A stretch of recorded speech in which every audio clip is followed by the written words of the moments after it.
What's going on, y'all? Side Perspectives, giofvcks. Leaving off on the previous video where I was discussing narcissism, narcissistic abuse, toxic, one-sided, situation, entanglement style relationships. It's toxic, and I'm here to tell you, if you find yourself in those types of situations, whether it's friendships, family, love, interest, romantic, at work, whatever it may be, get away from that person. They're not good for you. I'm here to tell you that right now. So, I'm just being real. So leaving off of that video, they go from person to person. So they're literally like real life Sour Patch Kids. This will be part 2. Narcissists are real life Sour Patch Kids, part 2. Again, they go from person to person. As soon as they discard you, they already have somebody lined up waiting. They already have been talking to other people behind your back. And then keep in mind, when you're in a relationship, and I say this over and over, it's like I'm beating a dead horse, and you can watch other people's videos talk about the same thing. But I'm going to say it again to reiterate. When you are talking to a narcissist or someone who is unsure about you, emotionally unavailable, pay attention to the signs and their actions and behaviors. Because when you're dating people like this or talking to people like this, notice how you're not in a real relationship. There's no title, and they purposely don't want to have titles because they can come back and say, I don't know why you tripping like that. We not even together. Even though their actions resemble a committed relationship. Y'all not together, but y'all attached at the hip. Y'all not together, but this person's spending the night at your house every night. Y'all not together, y'all going on dates all the time. Y'all not together, I love you. I feel for you. I care about you. You kissing and hugging. Y'all in my case, cuddling on couches and going out of the country on trips. Again, this is why I be saying pay attention to actions, because if you notice, with manipulative people, with narcissistic people, with emotionally unavailable people, with toxic people, their actions do not match their words, and they never take ownership or accountability for anything that they say or do. Okay? This is why they purposely don't have a title, because like I said, they're going to come back and hit you with the, well, we was never together. Right, but when you say y'all was never together, for example, I was never with this person, yet why was he going through my cell phone? I'll wait. I'll wait. Exactly. With these toxic individuals, they don't want to have quote unquote commitment because they don't want to be held accountable and be committed to you. They still want to talk to all these other people. They still got all the other supplies. You might hear other people who are talking about narcissistic abuse call it the harem garage, because that's essentially what it is. Everybody that they done played and put on the back burner while they done went and picked up another person to lead on, they still got the old folks that they was leading on sitting around. You'd be surprised. There will be people who got discarded 2, 3, 4, 5, 6, 7, 8, 9, 10, 11, 12 years ago, still sitting around waiting for this person to want to take them off the shelf or pull them out of the garage for a few rides. Because that's all it's going to be. That's another reason why when we talk about these relationships, every time you allow them to come back in your life, you're going to notice the love bombing, the idolization stage is going to last shorter and shorter and shorter. You might get a few days, you might get a few hours.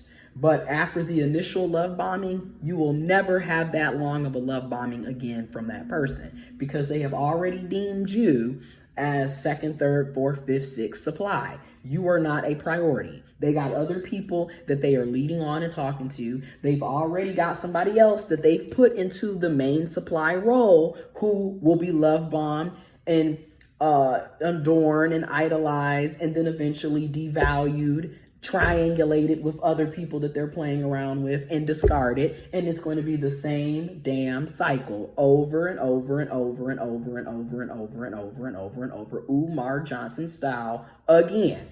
So I'm trying to tell y'all better leave these people where they are at. Now, theoretically, on a positive note, do you hope that people change? Yes. Yes, you do. You hope people change and, you know,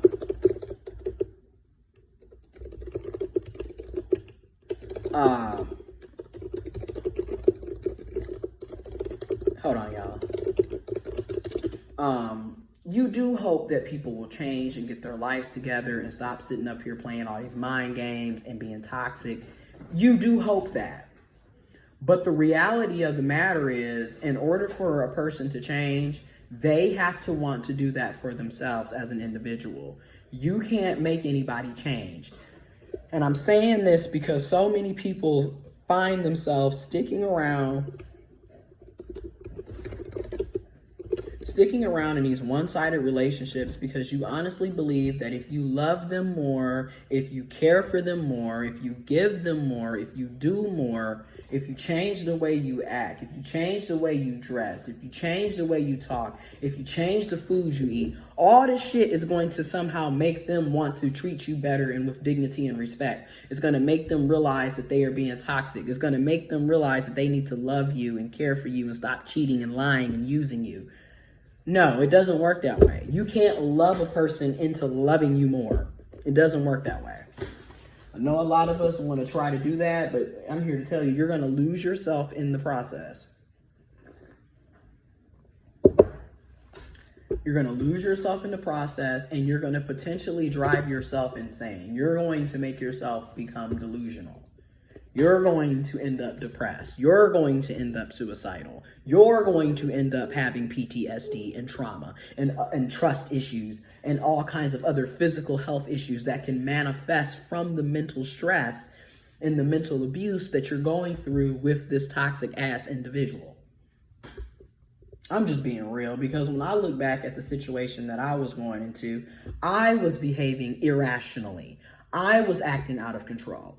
I was acting out of character. That's just it. When you're in these stressful, toxic, dysfunctional, abusive environments, your behavior, your mindset will change. You will start acting out in toxic, dysfunctional, abusive manners and ways too.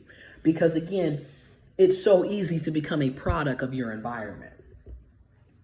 So that's why all this sticking around to be with somebody that's treating you less than what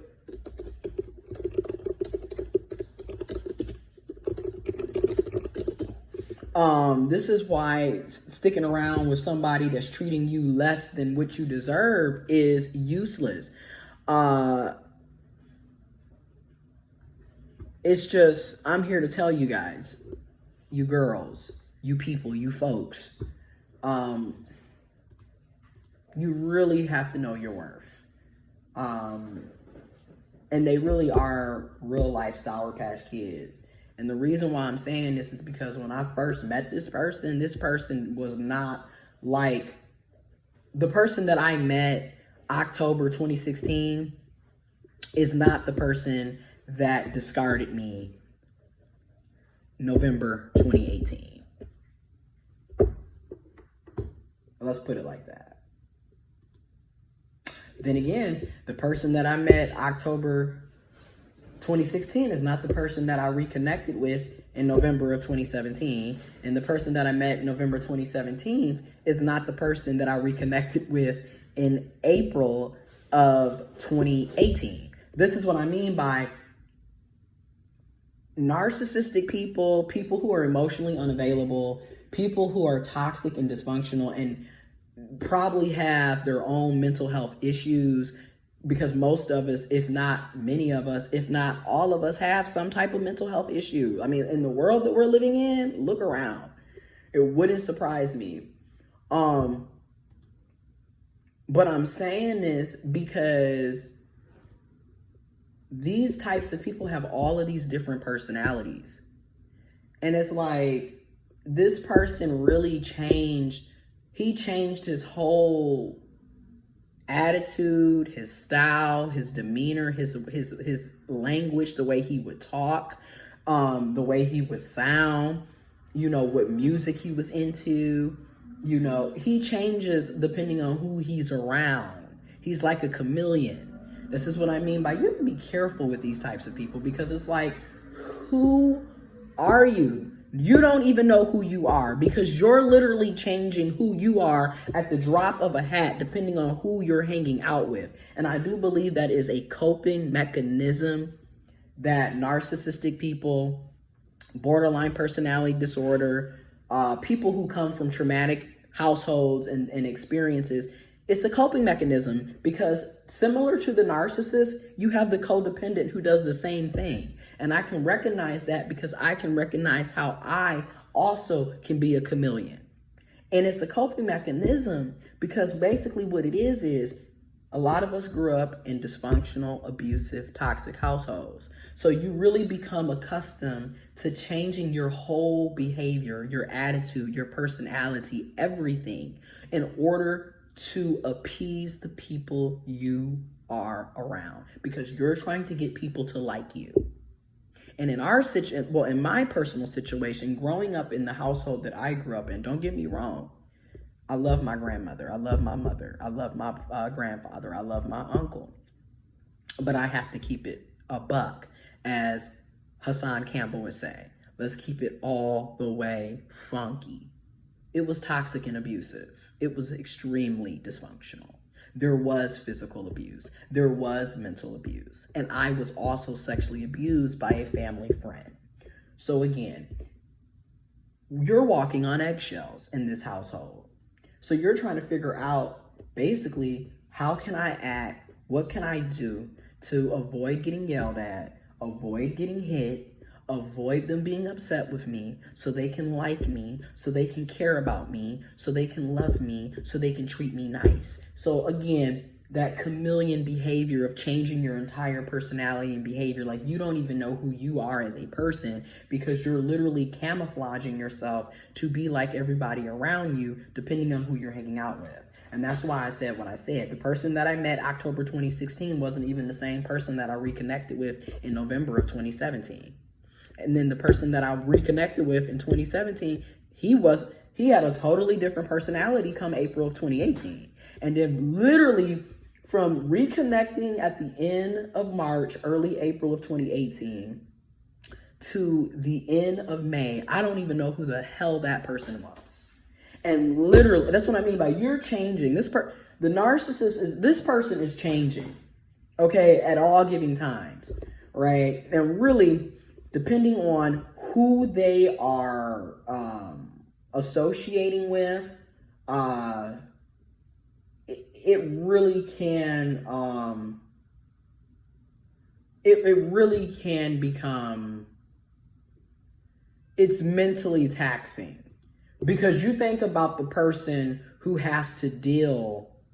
Now we're going into a deeper discussion here. You think about the person who has to deal with the person who has all these multiple different personalities. Now think about people who are borderline personality disorder, narcissistic personality disorder, people who are bipolar, people who are schizophrenic. A lot of times these mental health issues are literally like cousins. They come together. You don't just have one mental health problem, you have a series of mental health issues, And you think about the people around you that have to deal with you having all of these different personalities. Again, this can cause other people to have mental health issues, because now we don't know at any given time, you're walking on eggshells because you don't know how this person is going to act today. And that's how it was with him. 1 minute, like I said, real life Sour Patch Kid. 1 minute, just as loving, just as kind, respectful, engaging, caring, checking to see how you're doing.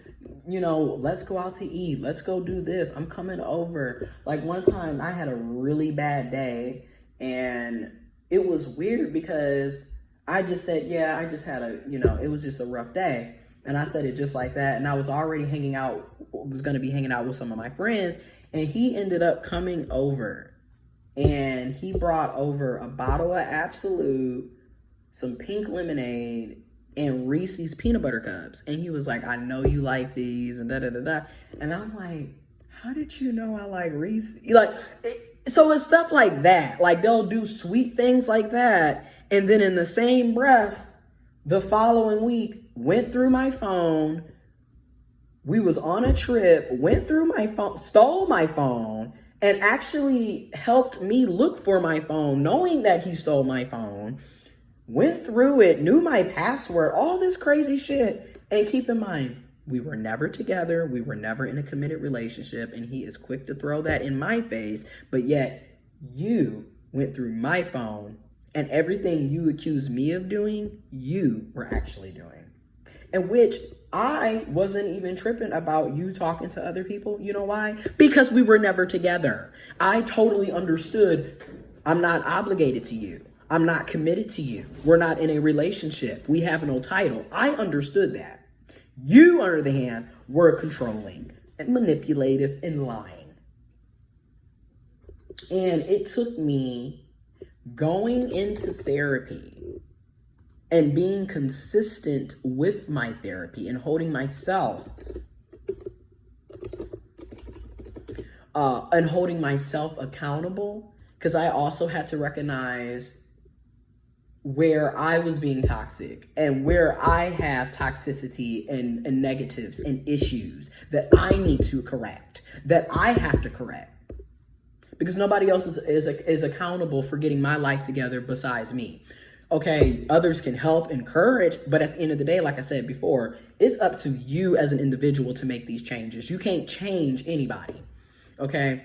You can suggest changes, you can help people, but at the end of the day, that person has to want to get up off of their ass and make the decisions to do better.